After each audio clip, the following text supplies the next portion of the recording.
South Wales, May 6th, 2001. 31-year-old Jason Williams hasn't been seen for 12 days. And he certainly would have been in touch at least by phone. Police arrest 2 men, secure witnesses and obtain damning DNA evidence. But this is no open and shut case. There was no body. Could Jason still be alive? With the police unable to find him, his family turned to a local psychic. But will the hard science of the police or supernatural skills find Jason first?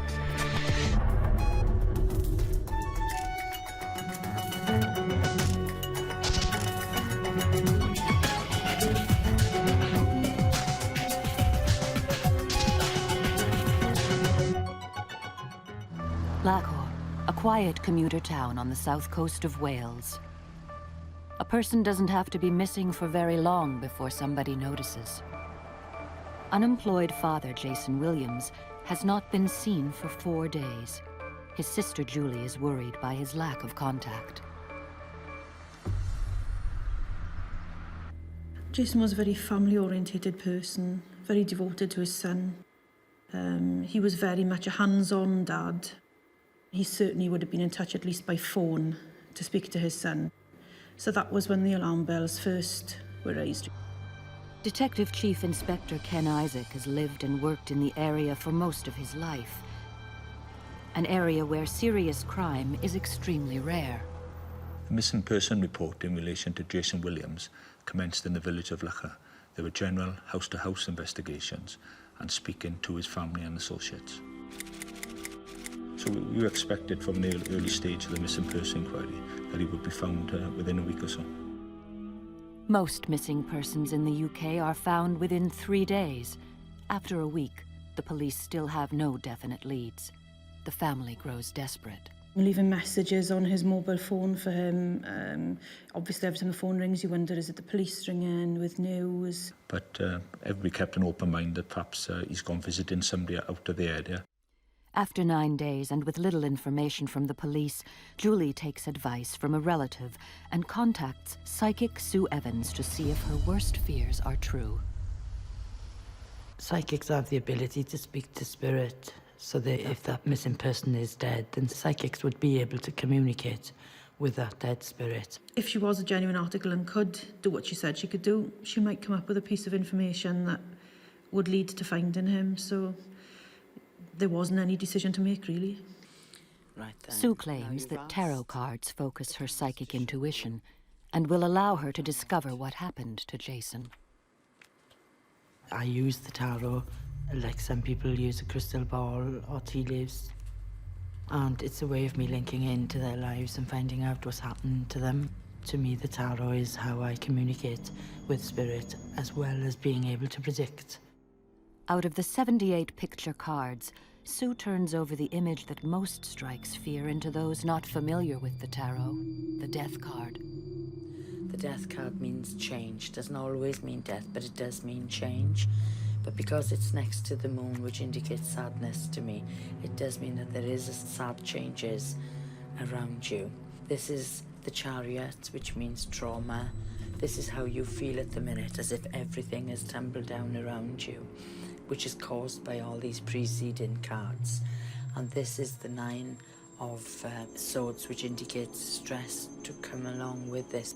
The cards did show us that there was trauma around Jason, but we weren't absolutely positive as to what had happened. But it does indicate that something has happened. So we'll have to remote view this if you want at a later stage. Usually if people have, as she put it, gone over, she can pick them up fairly quickly. But I think you are always aware as well that there are charlatans out there that will prey on people's grief and make claims that are not true. You know, it's not going to be cut and dried. It's one of those situations that it may take a while to get to the bottom of. Sue says she can sense a disturbance around Jason, but is unable to contact him in the spirit world. This is a ray of hope to Julie that her brother may not be dead after all. 12 days after his disappearance, Sue tries to contact Jason again. She figures that where one psychic has failed, 2 will succeed. She calls upon her sister Kathleen. We're asking Spirit to help us to find what happened to Jason. Sue uses remote viewing, an unproven phenomenon that psychics claim allows them to witness events from a spirit's point of view. We ask for protection and a gold light around us to help us work. When I remote view, it's like watching a video or a television. You see details. You can see the layout of furniture, you can see the layout of rooms, you can pick up the atmosphere, which would lead up to a murder. You can then watch as if you're standing there as a witness. Sue claims she is transported back to the murder scene with Jason as her spirit guide. I found myself in a living room, and there was an older gentleman there and a younger gentleman, as well as Jason. I see that there's a bit of agitation going on between Jason and the younger man. What the psychic doesn't know is that her visions seem to match details revealed by a local man who has been brought in by police after claiming he witnessed the murder. This started as a missing person investigation, and I always kept an open mind. Is this a missing person investigation, or is this a murder case? Alan Sinfield says he was there when Jason was viciously attacked by 27-year-old Richard Davis. Sinfield and Jason were friends. There was a vast age difference, some 20 years. What he told us is that they'd been drinking at his house. Davis and Williams had an argument over the fact that Davis saw Jodie Sinfield's telephone number in Jason Williams's phone. All of a sudden it erupted like a balloon going pop. And there was a struggle. Davis pulled Jason Williams onto the floor, straddled him. And he was just sticking the knife in him in his chest and things in some kind of a vengeful, nasty way. With no apparent knowledge of Sinfield's confession, Sue describes an older man and a younger man in the room with Jason, then a drunken murder. She has no doubts what this information is all about. Jason wants to ensure his killer is brought to justice.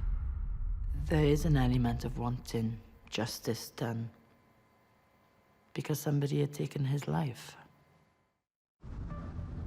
It's 12 days since 31-year-old Jason Williams was last seen alive in Lahore, South Wales. This missing persons case takes a dramatic turn when a 57-year-old local man, Alan Sinfield, is interviewed by police. This was turned into a murder investigation, primarily from the disclosure by Sinfield to the police saying that Richard Davis had killed Jason Williams, and he was a party to the disposal of his body.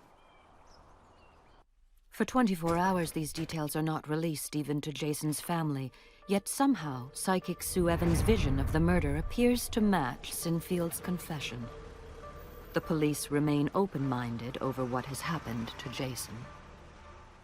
And we weren't sure at that stage, was he involved in the murder? Did he alone do the murder and blame Richard Davis? And they were things that we were hoping to clarify. Richard Davis was also arrested that night, and he was given an opportunity to give his version of events.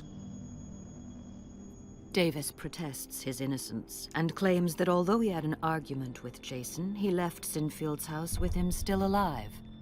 The interviewing officers felt it was a challenge, as if it was some type of game with him, or challenging the officers during each particular interview. The police act fast and send in forensic teams to Sinfield's house. Now, both Ken Isaacs and Sue have terrible news to deliver. One of the most difficult jobs for me was speaking to the family and telling them that he had been killed. Initially, when we heard that he'd, been stabbed, it happened like probably 2 streets from where I lived. It was very strange to think that all that was going on in such a short distance from your home and you didn't know anything about it. We knew that these people had been charged with his murder, and I didn't feed that information to Sue, because if I did that, I would never be able to know whether she was genuine or not. I have to tell you that I have been in contact with Jason's spirit. And I feel he has passed over. I'm sorry to have to tell you. Sue tells Julie about her vision of Jason being in a room with two men and the drunken stabbing. Her details match the facts that the police have revealed to Julie earlier. With regard to the information she's come up with, the accuracy of it, I can't logically tell you how she could come up with all those details. Jason's spirit also seems to be providing Sue with more clues that could bring his killer to justice. And Jason was pointing out that there would have been parts of the room splattered by the blood, and some had splattered onto a radiator. With regard to the information she's come up with, the accuracy of it, I can't logically tell you how she could come up with all those details. We need to see now what's happened to him since. Julie is won over and approaches the police about working with the psychic, but they refuse the offer. My take on the psychic involvement is that a psychic did not assist the investigation, and to my knowledge, South Wales Police has not used a psychic to help to prove any inquiry. Yeah, I think, police have their hands tied by procedure, by budgets, by professional guidelines and standards. I mean, families are not tied by any of those things. Frustrated by the police's response, Sue and Julie launch their own psychic hunt for the body, led by the spirit of Jason. The key to any murder investigation is identifying where is the attack site and where is the body deposition site. We had an attack site, but we didn't initially have the body deposition site. Without a body, the police could not be confident of convicting anyone for murder. At Sinfield's house, the forensic team have a breakthrough. If we moved back the carpet, and we found there was two large pools of blood, and under the radiator were some small dots of blood. Sue claims she predicted there would be blood close to a radiator. For her believers, this is proof that the psychic has access to the world of the paranormal. Psychometry is a controversial technique that supposedly allows seers to explore psychic imprints of objects touched by victims. Will this help Sue find Jason's body? She calls in her psychic troops. Deep breath in. We were asked to sit within the circle, and then I think a photograph and some things of Jason's, like a T-shirt, were passed around. It helps when you have more people in circle, because each person's got a different psychic ability. So all these combined builds up the whole picture. So we saw that the body had been loaded into a van and taken up towards the Brecon beacons. We saw the body being left very unceremoniously, but there was a tree that the branch of a tree had broke. Are we anywhere near where your body is? Jason showed us a Celtic cross. The unique thing about it is that he said there were 3 of these crosses. And she said, this is near the spot where he was put. I just keep saying it's so obvious. You're missing me. Near there, that's where his body was. South Wales, May 2001. The race to find the body of murder victim Jason Williams is on. Police detain 2 local men, Alan Sinfield and Richard Davis. Sinfield has pointed the finger at Davis, but he maintains his innocence. Whatever they say may be irrelevant. DCI Ken Isaac knows that without Jason's body, a murder conviction is practically impossible.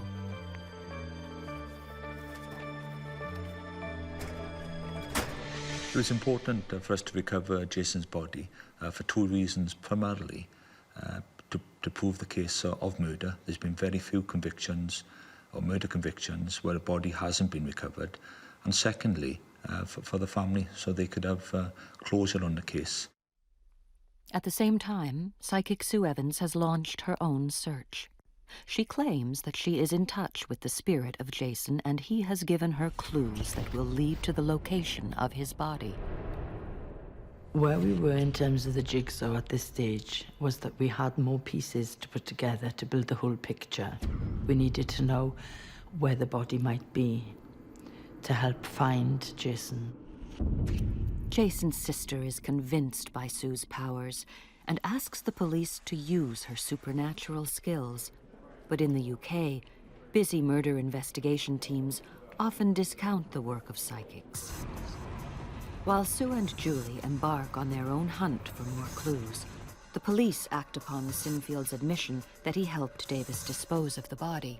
Following Richard Davis killing Jason Williams, they wrapped his body up in black plastic bags.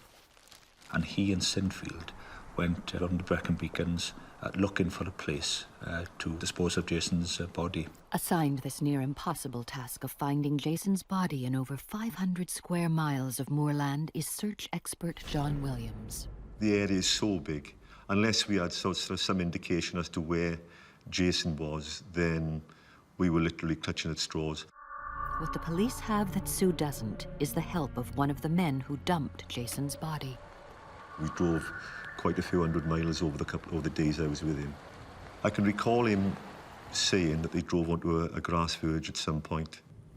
And on my left-hand side, I could see some tyre marks that were on the grass verge. I looked further along the road from where the tyre marks were, and I could see a white bag. On top of the bag, there was a stone. And it just seemed strange. This was in the middle of nowhere. There was absolutely nothing about, and why is a stone suddenly being put on top of a carrier bag? Sue's psychic investigation has already shown her Jason's body dumped on the Brecon beacons. Will her visions of Celtic crosses and a broken tree turn out to be meaningful? The first thing I saw at this point, I could see that this area was flattened, and that was quite obvious. You could then see the tree trunk here, and you could see that some bark was removed from the main sort of trunk area. It just looked as if somebody put their foot in it. I was more than satisfied that this was a scene, more than satisfied. As Sue predicted, it seems that Jason has been dumped near a broken tree. Now police meticulously search for his body or further evidence. It was literally a shoulder-to-shoulder, slow-time search from the roadway into where I felt Jason was placed. We'd heard that they'd actually sealed off an area in Brecon and forensic teams were searching it. For 12 hours, police search experts painstakingly examine an area that is almost the size of a football pitch. Miraculously, they discover a human hair. He came up trumps because his hair was found interwoven with grass and bracken. For that particular scene, to find his hair was fantastic. I think at that point we were hoping that they would find him. The hair is sent off for DNA testing to secure a match with Jason. After 24 hours of searching, the police are forced to acknowledge the worst.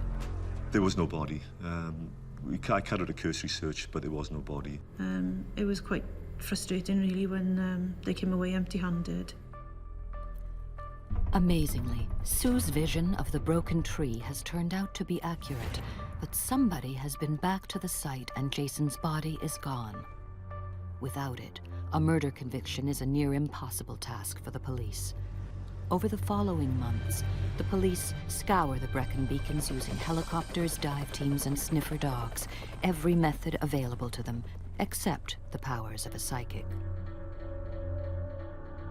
Julie believes that where the police have failed, Sue will succeed.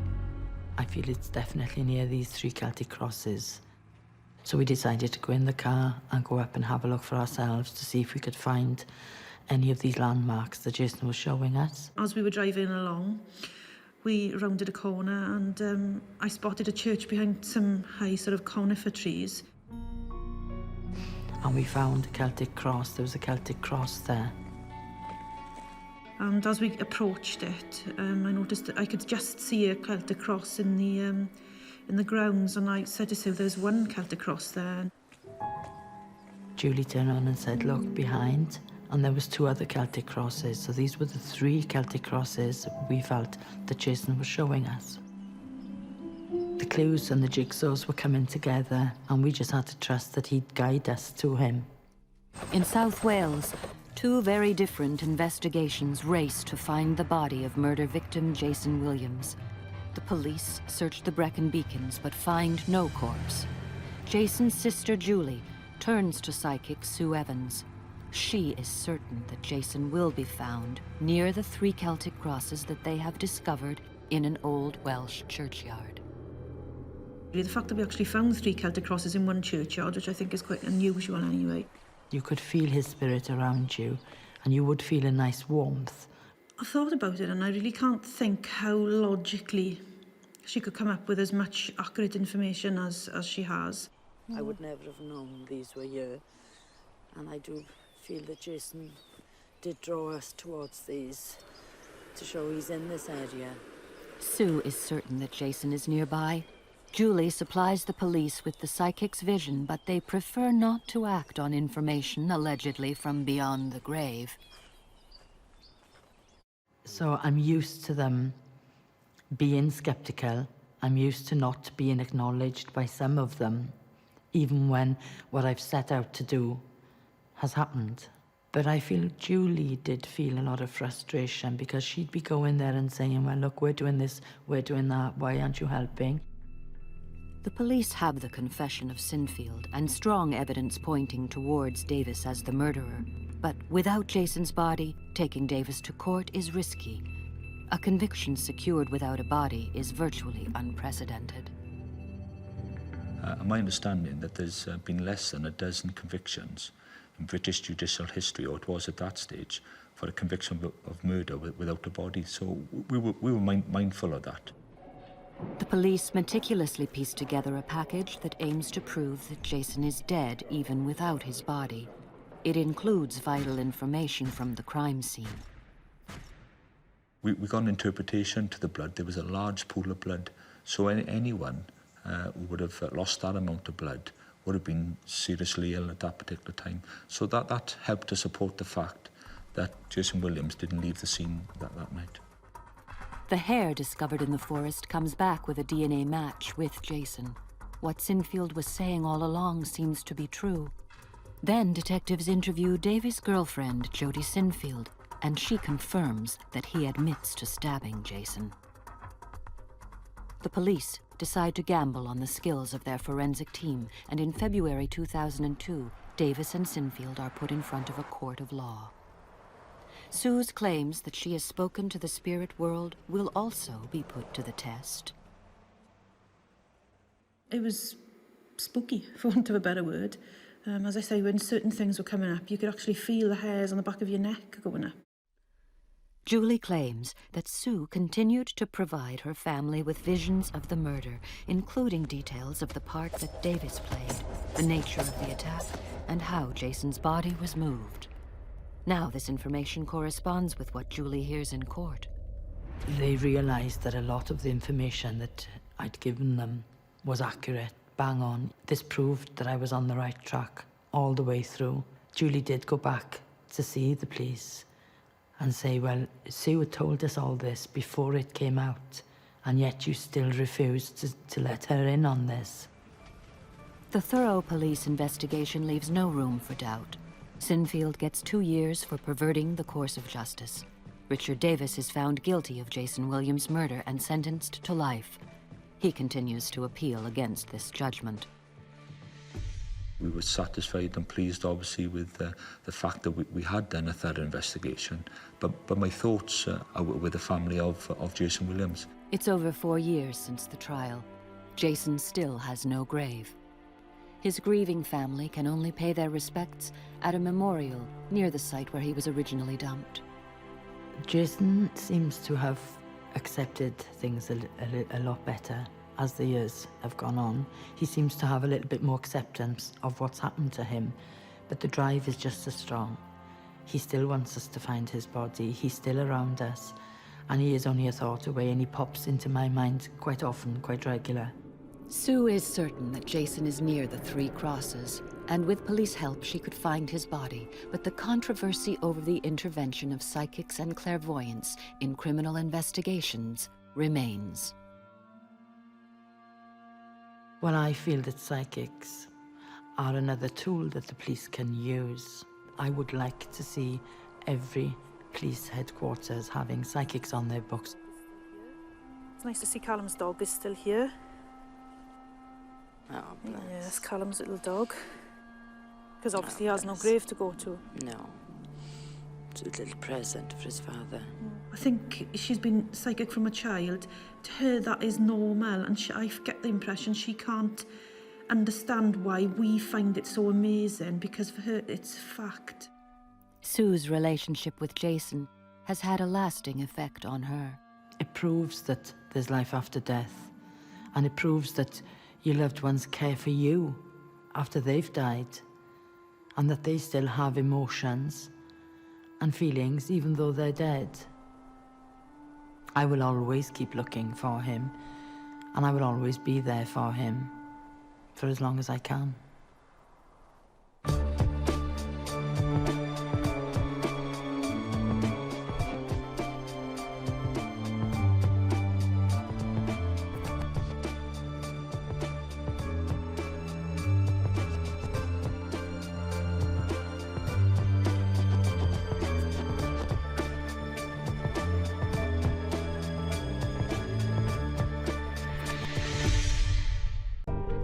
November 1982.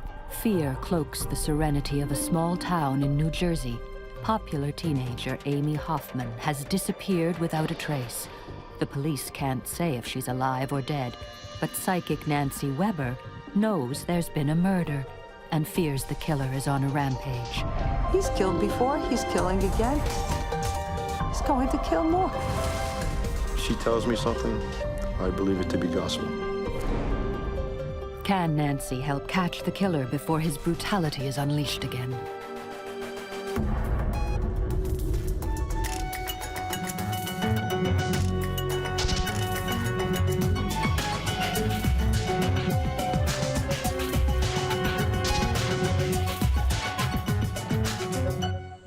Three people out for a pleasant afternoon stroll, or so it seems.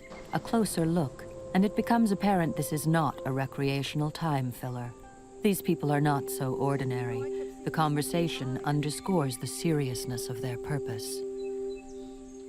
She's screaming for her life and begging mercy.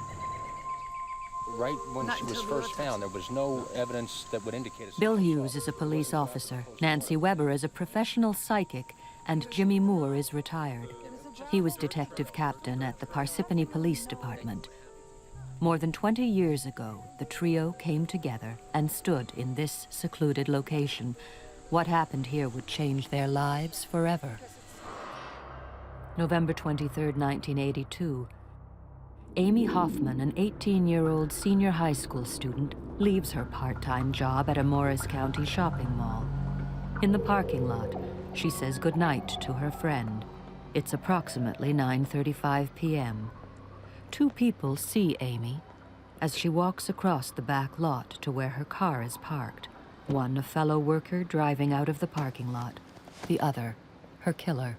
Well, her vehicle was found in the parking lot, not too far away from the store that she worked in. And the door was open on the car, and there was a witness, and she noticed a white male, in a green Chevrolet that was parked a couple spots away from where Amy's car was. And he was just sitting there in the car at that time. It's Thanksgiving, 2 days since Amy Hoffman was last seen alive. Morris County, New Jersey comprises several small townships. Police departments from across the region become involved in the search for Amy. It had a major impact on the community. Women were hesitant about going out on their own, especially at night.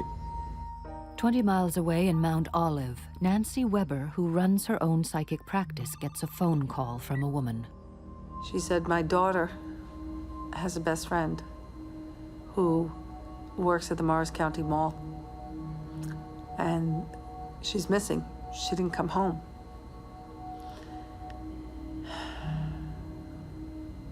And that's when the vision popped up.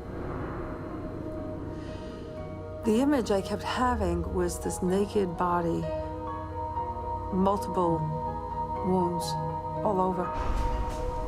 She was lying in water, raped. She had been terribly, terribly violated before she was murdered. And so I just went right into saying to her, I am sorry. I really can't discuss this with you. You call Amy's parents, or you call the police that are involved. That same day, Amy Hoffman's body was found in a retention tank at the reservoir in Randolph. There was a couple walking their dog through the woods, and it's an isolated area. It's like a lover's lane area. And they came across the body floating in the water.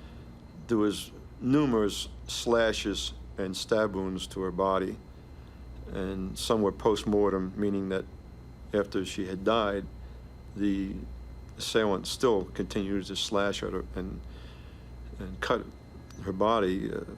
It was pretty gruesome. Nancy's vision of the dead young woman was accurate. Bill Hughes, a detective with the Mount Olive Police Department, happened to drop by Nancy's house. Most of the police officers in Mount Olive Township knew Nancy because she was just a friend of a lot of guys on the force, her and her family. And I stopped by Nancy's house just for a cup of coffee. By the way, I read the newspaper account of Amy Hoffman. Why are they lying? She was raped. She wasn't not sexually abused. She was mutilated, not no wounds obvious. The investigators at the time did not believe that sexual assault had occurred, but Nancy said that it had, that the girl had been sexually assaulted. There was no way of knowing because there was no physical evidence that you could see at the scene, according to the investigators, to indicate any type of sexual contact. What we found out later on was, yes, she indeed had been sexually assaulted by the suspect, and that was the result of forensics taken by the medical examiner's office. I didn't say anything to Bill about wanting to be involved at all. It's one of the things I don't ever do. I wait to be asked. When it comes to this kind of work, it's very important, I believe, for all concerned, including the victim, to know that I am the appropriate person to participate. It's an ingredient. I'm one of the ingredients or not. So I don't ask to help. Maybe to a lesser extent today, but at that time, psychics were certainly not taken seriously. They probably were looked at as people trying to make a name for themselves, people that would take advantage of the weak. I was a small player in this investigation. I'm on the periphery, so I really had no authority. I had to find somebody that was very open-minded, kind of like myself. You know, I'll try anything once, believe anything once until it's proven wrong. Detective Bill Hughes has faith in Nancy's psychic powers, and she has a real concern that the killer will strike again. He's killed before, he's killing again, he's going to kill more. November 1982, Morris County, New Jersey. 18-year-old student Amy Hoffman goes missing. 2 days later, her mutilated body is discovered in a water retention tank. Police from all across the region are hunting down a brutal killer. On the same day Amy's body is discovered, psychic Nancy Weber has a vision of the crime scene. She knows that the young woman has been sexually assaulted and murdered even before police. Now she suspects the killer will strike again. She's right. The second victim was a girl named Deidre O'Brien, who worked in a local restaurant and was heading home early in the morning. It was after midnight. She was forced off the road and abducted from her vehicle, and later brought to a rest stop on Route 80 in Warren Township, where she was murdered.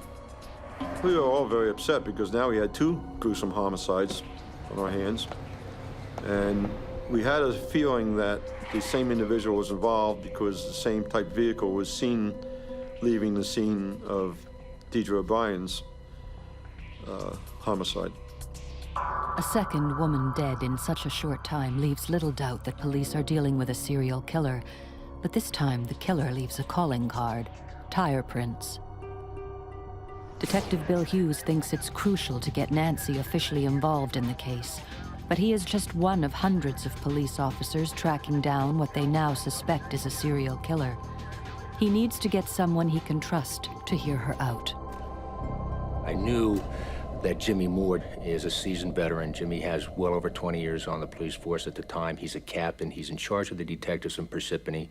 He's more directly involved in the case because Amy Hoffman is from Parsippany. So I knew that if I could talk to Jim, then I might be able to get them to use Nancy to do some investigative leads on the case or to give us some direction to go in the case. I had never used a psychic, and I was a little skeptical. I really didn't believe too much into them. Is it possible? I mean, can somebody truly do this?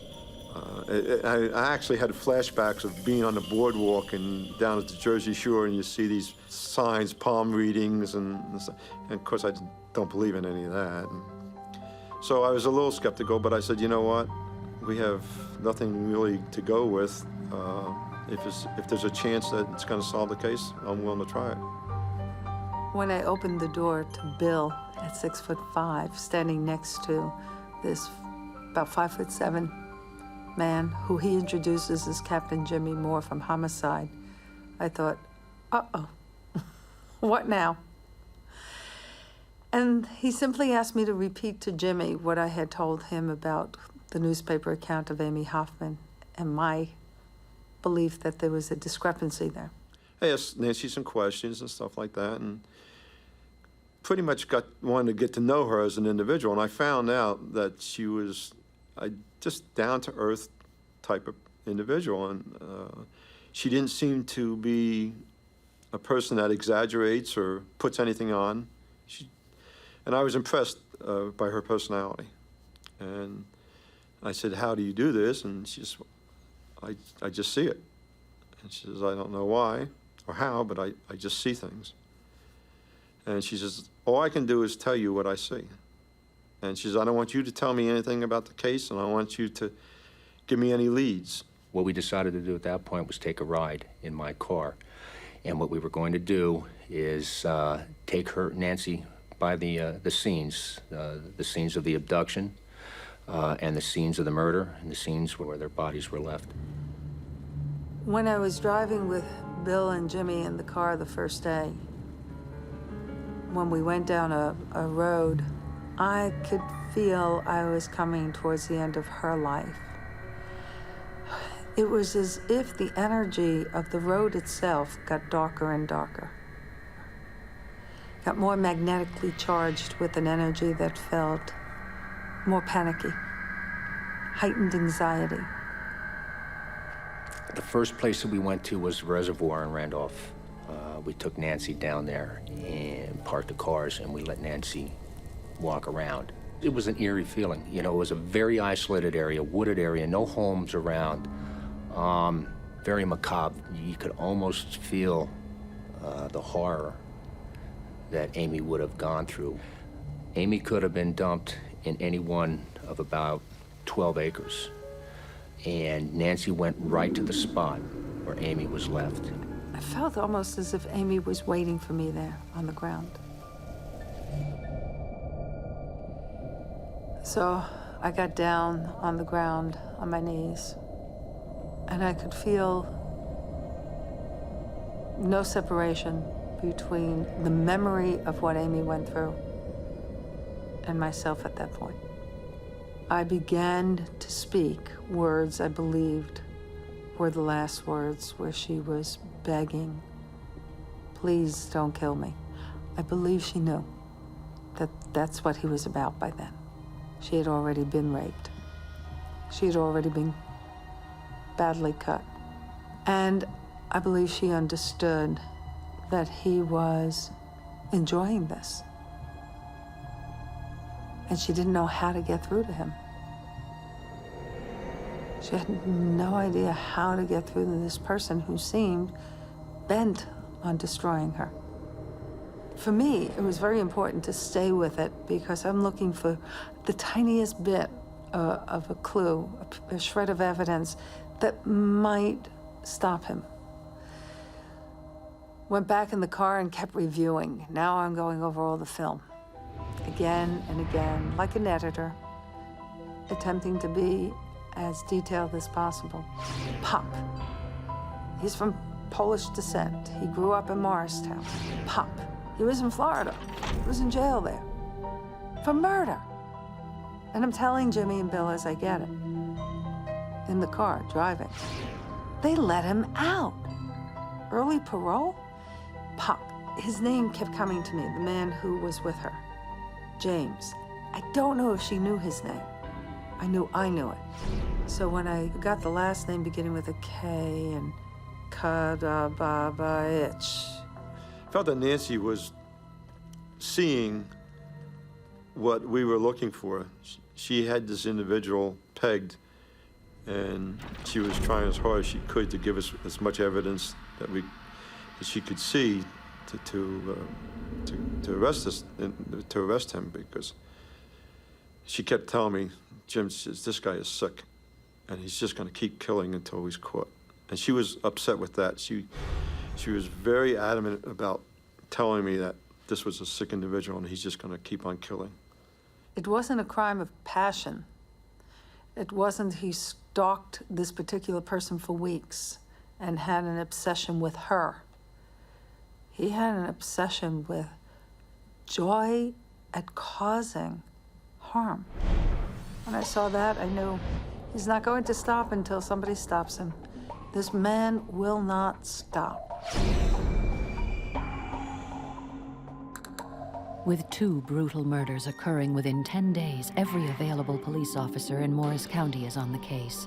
Most are following procedure, the routine that is police work. 2 are following a totally different line of inquiry. Detectives Jimmy Moore and Bill Hughes have teamed up with psychic Nancy Weber in their own private investigation. They've been able to get quite a bit of information from Nancy about the first murder. Now they want to know what she can tell them about the second. After the Deidre O'Brien homicide, I picked up Nancy and we drove to the rest area where the crime had taken place. She took us right to the spot where the suspect had parked with Deidre. She described the encounter there. And I see this truck in my mind. And I see a trucker, and I see this woman coming out of a speeding car. She's naked. She's knifed. And I'm looking at the car, and I'm looking at her. It's the same car. It's James. I know it. The only thing that stopped him from continuing with his attempt to sexually assault her was the fact that there was a truck parked in the rest area a little ahead of them. Nancy felt that the assailant had just had enough and didn't want to be bothered with her anymore, so he stabbed her and threw her out of the car and then drove off. And that's when Deidre had enough strength to pick herself up and go to the truck to knock on the door, getting help from the truck driver. The truck driver got on the CB radio and radioed for help, and troopers eventually got there, but unfortunately, Deidre passed away in the arms of the truck driver. I was impressed with Nancy when I took her to the truck stop, because everything that she was telling me was exactly what had happened, as much as we knew from the evidence and from the truck driver's statement. She's telling us stuff that there's no way Nancy could have known, because this is, you know, in the investigative files. This is not stuff that's being released to the press. And yet, Nancy knows what happened. Over the next few days, Nancy keeps replaying the visions over in her head. Every time I would go back to James, I would get another tiny little piece. He was at least about 5'10", slim, very narrow, thin, long nose, dark eyes. And I'd spend hours on it. I would be reviewing it, kind of like 18-hour days of review editing. Then I'd go back some more, and I'd feel the car, his brother, gas station. Brother owns it, works it. That's where he got the car, from his brother at a gas station. They're local. They're Wharton, they're Morristown, they're local. They all know who he is.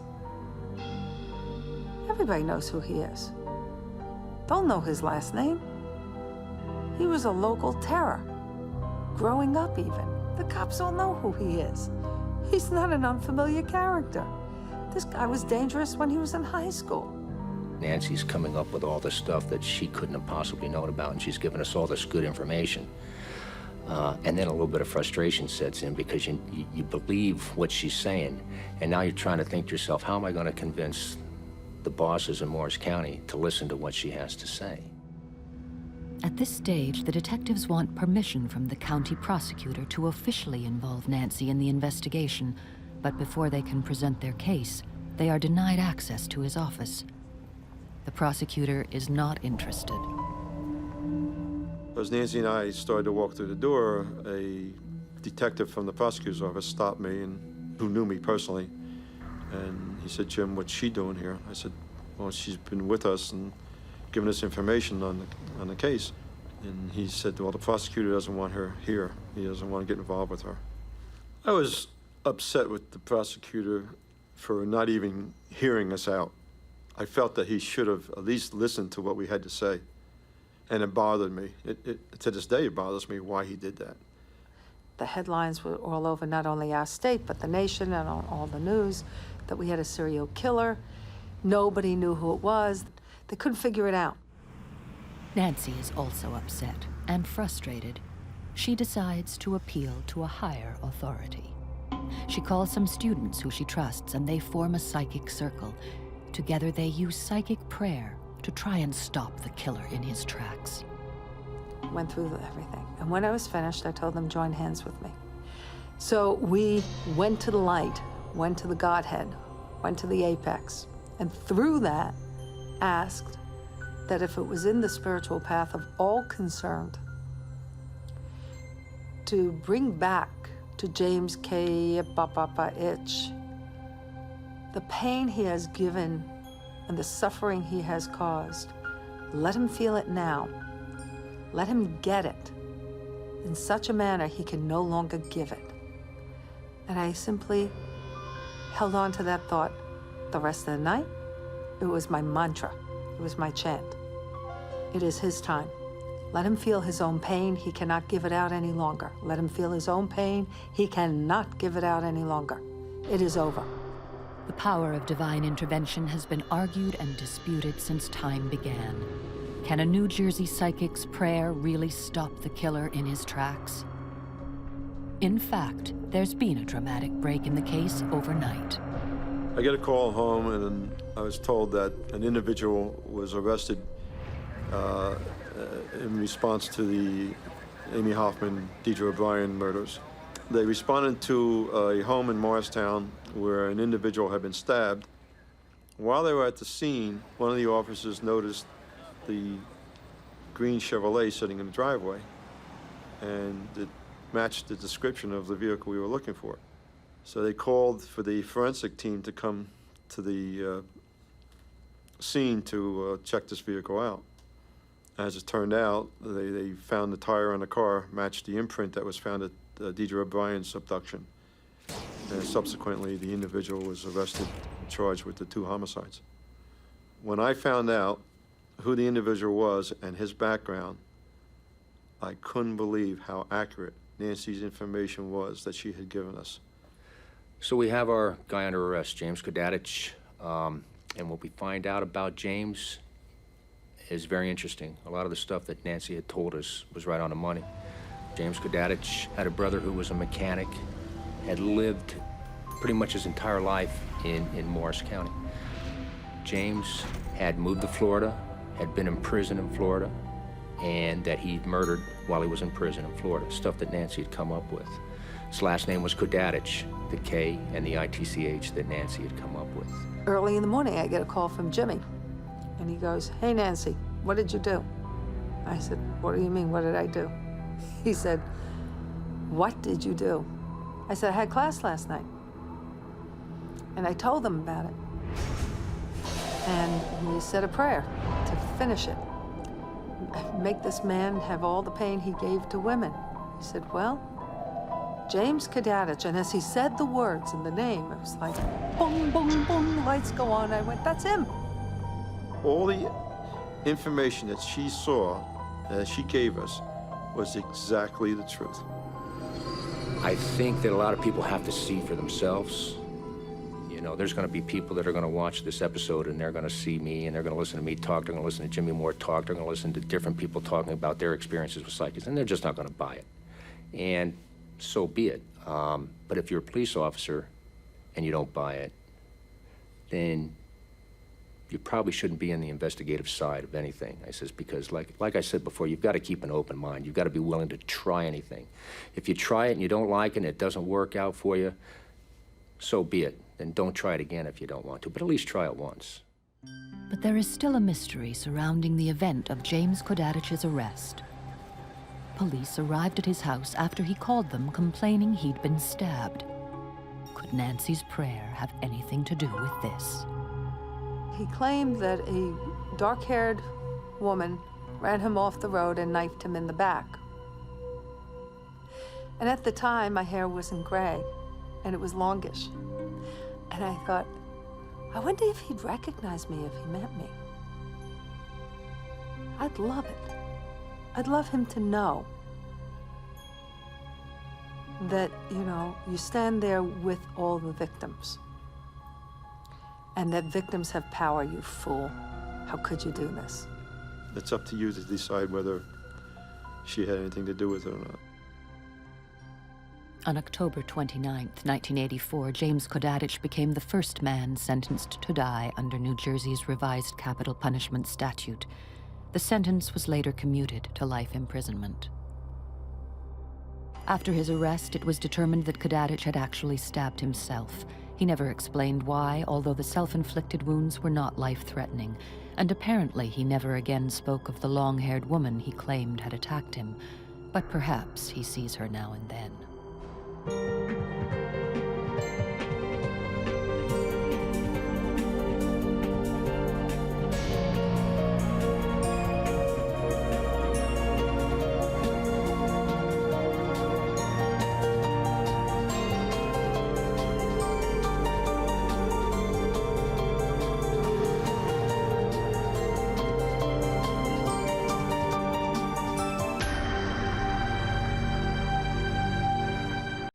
July 1973, New Haven, Connecticut. In broad daylight, a young woman is brutally murdered in a downtown parking garage. Witnesses see the suspect escape. Forensics discover a trail of evidence, including blood and fingerprints. But it's not enough to capture the killer. Police turn to the world of the paranormal to help solve the case. A psychic's cryptic clues create more questions than answers. But will they catch the murderer and bring solace to a town cloaked in fear?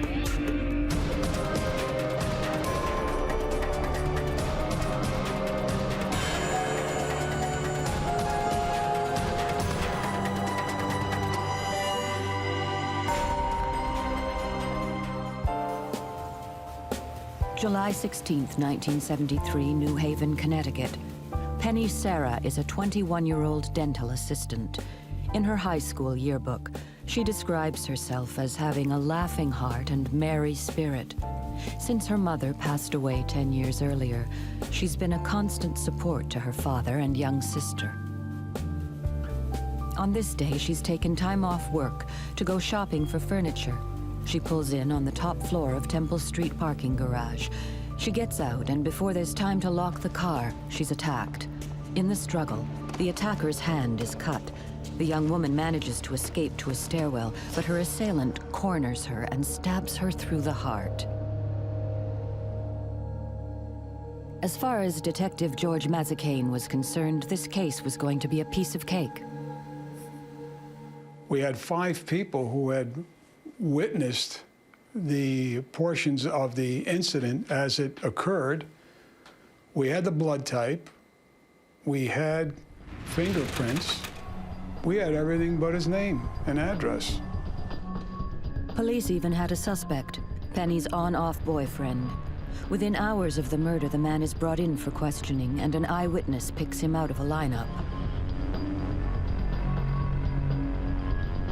However, he had an ironclad alibi. He had in excess of 12 witnesses who put him in a restaurant at a grill cooking.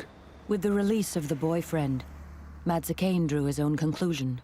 It was a random assault, and that this individual probably had a criminal record. If Mazzacane is right, and it was a random act of violence, then there's little hope of a quick conviction. Meanwhile, the forensics team scour Penny's car for clues. Although the technology was pretty basic back in the 70s, they uncover a wealth of evidence. There was a tissue box on the back seat, and there was a fingerprint on the tissue box. And then we found a handkerchief with the same blood on it, same type blood. Aside from the blood, there was Freon, which is used as a propellant in spray paint and auto body. And there was mechanics grease. Freon, spray paint, and grease. It doesn't take Sherlock Holmes to figure it out. This is someone who gets his hands dirty working with cars. Mazzacane checks out hundreds of local mechanics, but he can't match the fingerprint. Overnight, New Haven becomes a ghost town. Women are afraid to go anywhere alone. Weeks turn into months. Live leads become dead ends. Mazzacane is frustrated and getting desperate. He makes a decision that most people might consider highly unusual. He decides to bring a psychic on board. When you got to a point where an investigation becomes dead and you want to jumpstart it,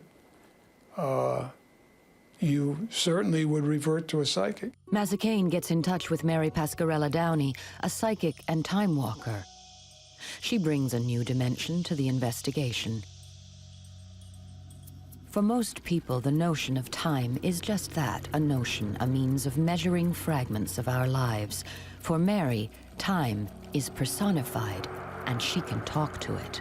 When I discuss time as a time walker, time surrounds us, past, present, and future. You can't change time. You can move it around and play with it, but you can't change it. But the present past is something that's available. It's like a large library. If I'm dealing with time, it's like you pick a string up and then you begin to wind it like a ball. And the more you wind it, the larger the ball gets and the more information you compile. Time is like a moving camera. It takes pictures and retains things. And if you listen very carefully, time is like a verbal library. It gives you information. It defines things for you. Somebody asked me once what my impression was of time. My impression of time is it's like a large ocean with lots of thought patterns that are boats floating in it. And if you really want to deal with it, you swim out to the boat, climb aboard, and gain whatever information you can get from that little boat. If I get an impression from time of a face, I'll draw a face. Mary's drawing is similar to an eyewitness description of the killer, but it's not enough to nail him. She does, however, provide some important but cryptic clues. I just knew blue was extremely important to the case because it kept repeating itself. It says blue is important. Blue is important. Blue. I said, what does blue tell me? Blue? Well, let's think about this. I'm talking to myself. The car was blue. The incident occurred on the 8th and 10th level. Is there any blue up there? No. What does blue tell me? Was he wearing blue clothes? Did he have blue shoes on or a blue hat? No. Okay, so we'll file that. Blue. Sure, the car was blue, and Penny's dress was blue, but it doesn't identify the killer. I got the odor of oil, or like you would smell in a garage. So I tied that to the person and said to myself, oh, this must be somebody that's a mechanic. Amazingly, Mary had picked up on the mechanic connection. The fact that Mazzacane had been pursuing the possibility that a mechanic was involved had never been released to the public. And then the psychic provided a third cryptic clue. Water kept repeating itself, and I thought to myself, well, this is New Haven. It's a harbor. You're surrounded by water. At that point, I thought, well, water's important to tell me that it happened here in New Haven. And I let it go at that. Another non-starter. Doesn't every psychic see water? I said, this is frustrating. She says, well, I can't tell you anything. I guess I was looking for some kind of an answer to the crime, to put me on, and she said, no, I don't do that. Mary wouldn't be able to provide the detective with the kind of answers that he was looking for, but she did have insight into the problems with the case. But I did say blood would tell, that the case would not be solved for years and years and years because the person was somebody that would just slip, very ordinary, and slip right through the cracks. And so it would be years before, but don't give up because blood would tell. I had no idea what that sentence meant at that time. I said, do I have to wait for this guy to commit a crime? And then we go back to work? And she said, no, it's not going to be like that. She said, it's going to be a long time from now. So I said, oh, that's not very encouraging to myself, you know? No, I got to prove her wrong or discard all her information or comments at that point. It looked like the case would never be solved, but there was one man who was determined not to let that happen.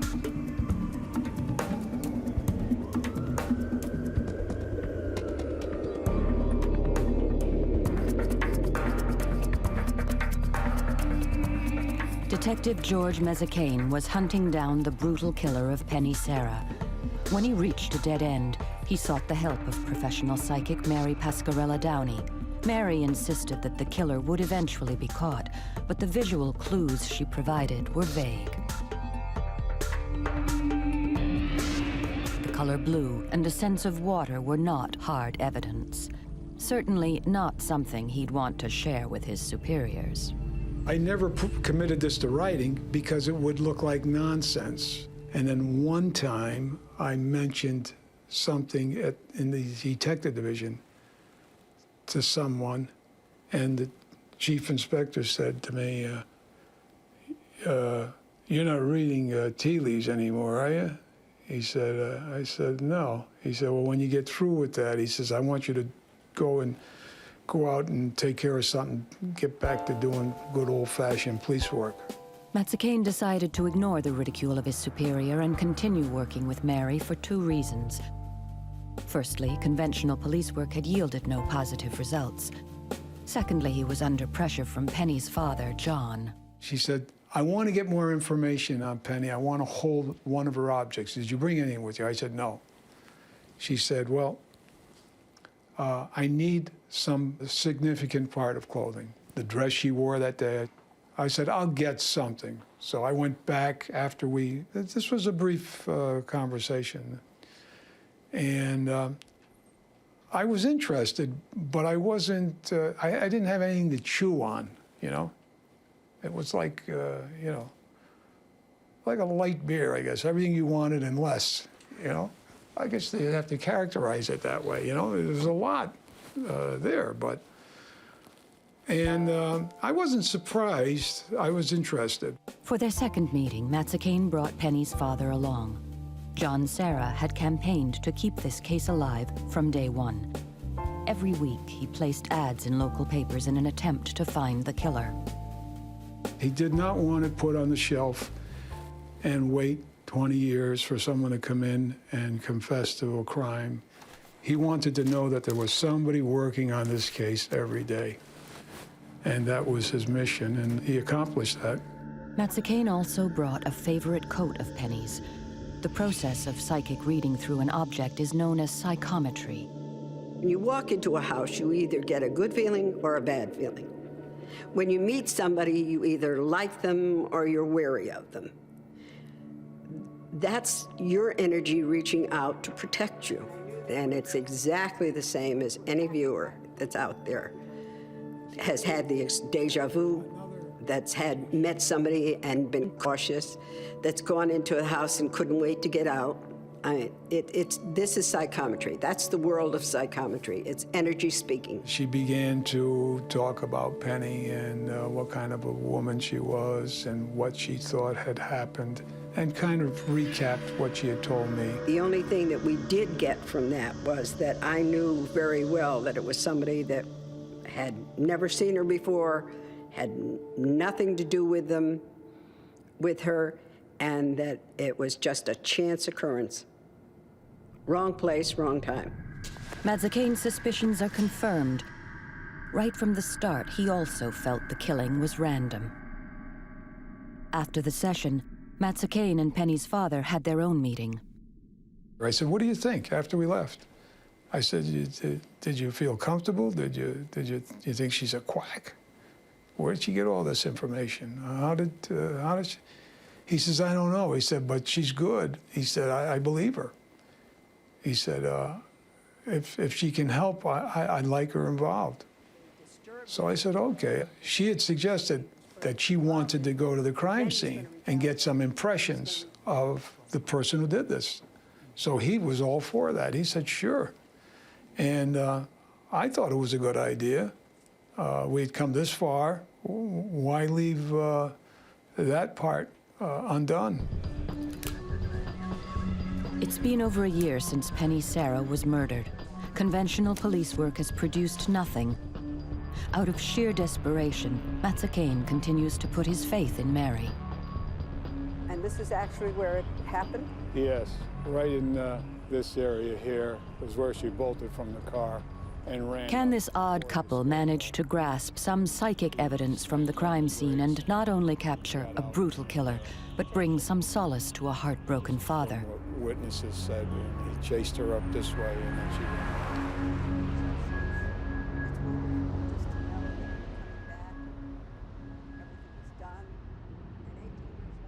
She was looking around. She said, I've got a terrible headache. She says, I'm getting an awful headache on this side. I said to myself, what has that got to do with anything? Where's that going to lead me? Why was she getting a headache in the area where this guy was standing, where he was observed? Is there a logical explanation for that? When we got to the garage, the perpetrator began to become more clear to me as far as what he was like and who he was. So basically, I saw him in a uniform. I smelled the gas. I knew that he worked with a garage. I saw him wiping his hands on an oily rag, and I saw a uniform with a name tag with the letter E on it. And I knew that he worked in a garage. He was probably a mechanic. He was thin. He was wiry. He weighed maybe 160, 65 pounds tops, and that he had the injury to his head. I mean, that's a lot to digest and sleep on. I mean, you'd be talking in your sleep if you got hit with all that at once. For Mazzicane, returning to the crime scene raises more questions than answers. My primary questions were what actually did happen and what really was in this man's mind at the time of this murder. And that's what this revisiting stirs in me. While we were in the garage, one of the things that was you were very aware of is that you're dealing with a girl that was very lovely. Penny Sarah was like a little rainbow. She reminds me so much of one of my children. Logical, reasonable, common sense, sweet and understanding. You could picture her fighting to stay alive. That was the one thing that really began to get to me, is I knew she fought to stay alive. And that really disturbed me. And I wondered why hadn't anybody heard her, because I know she would have cried out. I don't want to make this sound like I had a religious experience. Maybe I did, maybe I didn't. It was just a feeling that I had.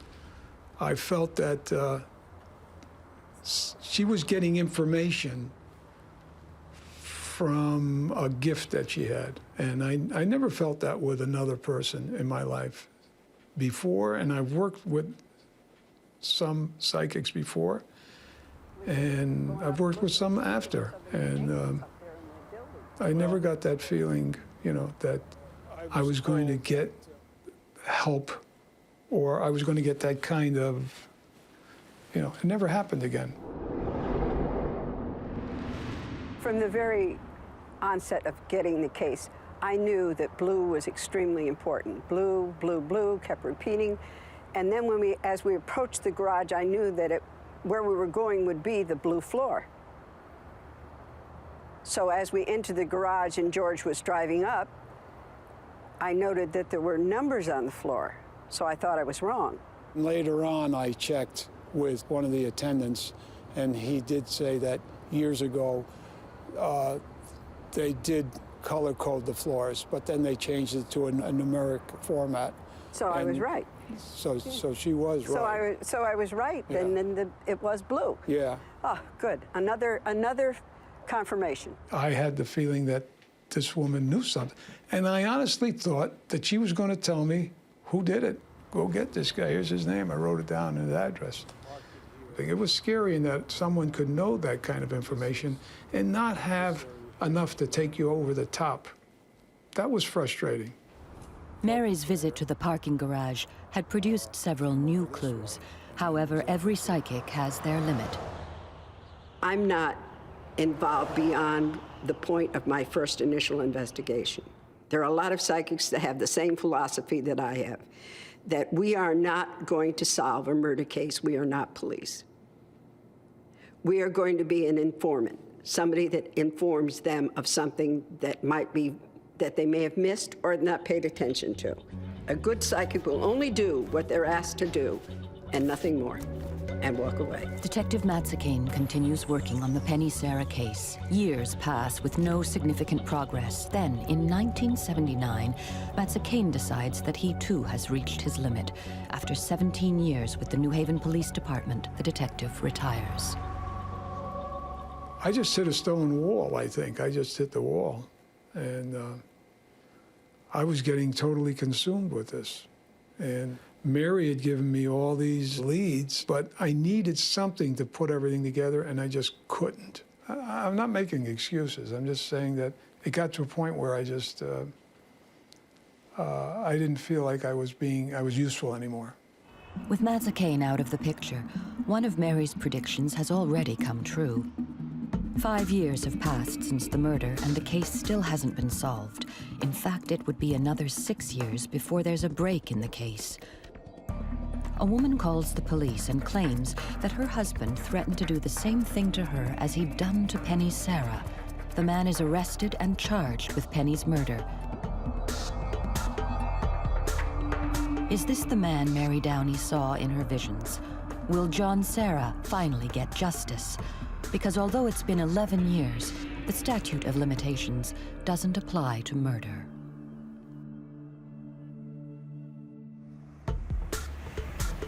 After one of the largest homicide investigations in New Haven history, a suspect is about to go on trial for the murder of Penny Sarah. Before a word of evidence is heard, the retired detective who spent 5 years working the case has reached his own verdict. I just knew he was not guilty. We had already checked this guy out 3 or 4 years ago. He had an alibi, he was working that day. Matsakane was right. On the eve of the trial, the prosecutor made a startling announcement. The suspect's blood was type A. The blood found at the crime scene was type O. Case dismissed. The man was fully exonerated, but the damage was done. His life would never be the same. It's only in movies the wrongly accused walk away smiling. Once again, the Penny Sarah case goes cold. Years pass. Fortunately for this case and many others, in the early 90s, the landscape of police work in America would change forever with the creation of a computerized fingerprint database. One of the first prints uploaded onto the new system is from the box of tissues found in Penny Sarah's car. Because of the backlog with the new system, it took 3 years to find a match. The guy's name, Grant. First name, Edward. And I saw a uniform with a name tag with the letter E on it. The letter E for Edward, exactly as Mary predicted, and at one point Grant had fixed cars for a living, another prediction of Mary's that proved absolutely accurate. Grant had been arrested in 1994 on a domestic violence rap. He had no prior convictions. The person was somebody that would just slip, very ordinary, and slip right through the cracks. Once again, Mary was spot on. For all intents and purposes, Grant was a clean-living, nondescript citizen. Don't give up because blood would tell. Mary Downey couldn't possibly have known what blood would tell meant, because when she predicted it more than 20 years ago, forensic DNA technology didn't exist. And it transpired that on the day of the murder, Grant had been to the nearby Veterans Administration Hospital to receive treatment for an old head injury. This guy's got 3 plates in his head. 30 years later, you find she was getting his headache. She was telling me this almost 30 years earlier. All of psychic Mary Downey's predictions had hit the mark. But what about the vision of water? The one clue both Matsakane and Mary dismissed. It turns out Grant lived in the nearby town of Waterbury. As for Grant, the fingerprint match allowed police to get a blood sample so that his DNA could be compared to blood found at the crime scene. It, too, was a positive match. I just couldn't believe it, but I could believe it. And I knew it was him. On Thursday, June 24th, 1999, almost 26 years after the crime was committed, Edward R. Grant was arrested for the murder of Penny Sarah. In September 2002, he was sentenced to serve 20 years in prison. He won't be eligible for parole until he's 80 years old. Up to the end, Grant maintained his innocence, so we may never know why Penny Sarah was murdered. The tragic irony of this story is that Penny's father, John Sarah, a man who had devoted more than 20 years of his life trying to help bring the killer to justice, died just 8 months before Grant was caught. I could see John going to heaven and saying to God, "Now listen, God, it's been all these years, and Mary said that this was going to be solved, so I want it solved." And God said, "Okay, we'll take care of it." And that's what happened. They say truth is stranger than fiction. And in this case, the truth was very, very strange.